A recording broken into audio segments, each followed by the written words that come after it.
is David Dotson with Uber Eats Hustle. I'm out here today in Trinity Groves. It's a part of Dallas, just west of the Margaret Hunt Hill Bridge. It's got some great restaurants, got a beautiful running trail. This is the Trinity River, which sometimes looks beautiful, sometimes looks like a huge ditch. But either way, it's a beautiful sunny day. Come for a walk with me, and we're gonna talk about selectivity in Uber Eats delivery driving. So today we're talking about selectivity. Now, what is selectivity? Selectivity is being very intentional and specific about the actions that you take in running your business, as well as the types of orders that you decide to pick up and deliver, and also what parts of town you decide to deliver in. Let's start with that last one first. So when I'm delivering for Uber Eats, the most important choice that I make is where I am going to spend my time that day making deliveries. Now personally, I live in the northern Dallas suburbs. I still technically live in the city of Dallas, but I'm in the northern suburban part of town. There are a lot of restaurants to deliver from up there, but you have a higher concentration of things like fast food, chain restaurants like your Chili's and your TGI Fridays and all those kinds of things. Personally, I like to minimize the number of orders that I take from those restaurants for a few reasons. One, they often don't seem to have the orders ready when you arrive. McDonald's is the worst offender in my personal opinion. It seems like most of the time when I go to pick up an order at a McDonald's, almost always, without fail, it is not ready yet. I'm sure some of you have had the same experience. Of course, when you're delivering, time is literally money. The more orders that you fit in, the more money you're going to make. So waiting is not exactly in the cards if you're trying to have a really good shift and go home with a lot of earnings. So what can we do to minimize this? We can choose to deliver in areas of town where there is a lower saturation of fast food and chain restaurants and a higher frequency of independent mom and pop restaurants and restaurants that are typically deemed to be cool, places that people like to order from a lot. Now, what's so great about delivering from these types of restaurants as opposed to chain restaurants and fast food? So in my experience, when you're delivering from a mom and pop place or a locally known great hotspot that's known for its sushi or tacos or whatever, as opposed to, let's say, McDonald's, Taco Bell, something like that, people tend to be more excited about the food. No one's excited to get McDonald's. People are excited to get food from their favorite sushi spot, their favorite Thai restaurant, their favorite Mediterranean or falafel gyro type place. That's what people are excited to get. No one's excited to get their 2 Crunchwrap Supremes with their medium sauce that the restaurant put in instead of fire sauce by mistake. So you want to make sure you're doing orders from places people are excited about. Now, not every order is going to fall into this category. I'm talking in general. You want to try to keep as many of your orders as possible from places like this. Now, what's the best way to do it? In my personal experience, these places that people get really excited about, there are a lot fewer of them in the suburbs and in far-flung areas than there are in central areas of my city, and most likely your city as well, if you live in a major urban environment. I happen to live in Dallas, so that means driving from the northern Dallas suburbs where I live into very busy, heavily, densely populated areas of town. Places, if you're familiar with Dallas, like Uptown, Greenville Avenue, Deep Ellum, and downtown. Essentially places where there are lots of restaurants. You'll typically find lots of high-end apartment buildings, condos, office towers, things like this. That's where you're going to find the most of these restaurants that people get very excited about. And of course, if you have a higher concentration of those, you're going to have a higher concentration of orders that people tend to tip well for. Because in my experience, it's not necessarily service quality that is the biggest component that determines tips. Now, I know that goes completely against everything you've ever heard about how tipping works as far as restaurant service and delivery goes.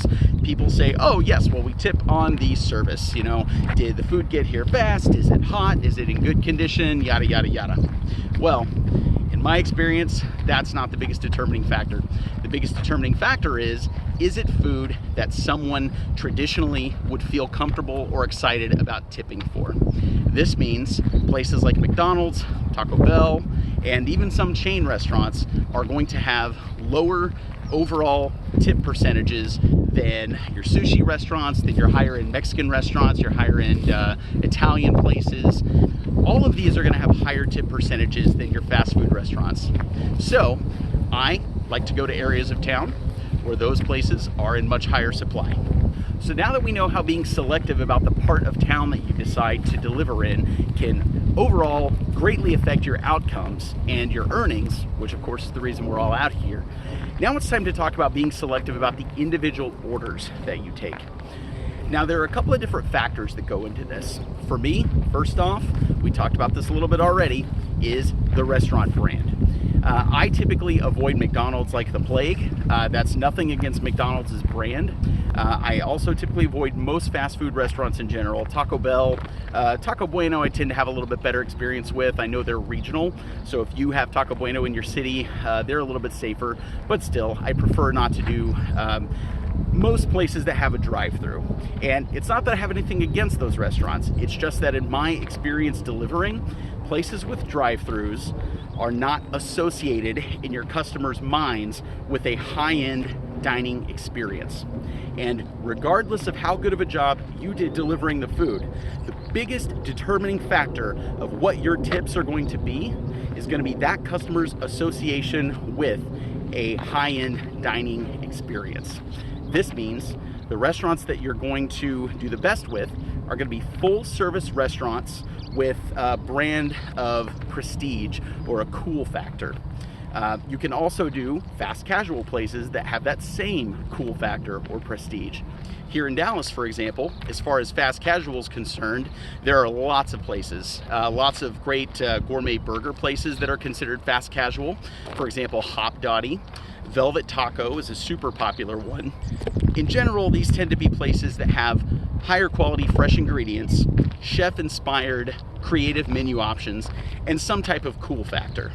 Those fast casual options are going to give you the best overall tips as well as the happiest customer reviews. Now, the same rules apply for full service restaurants.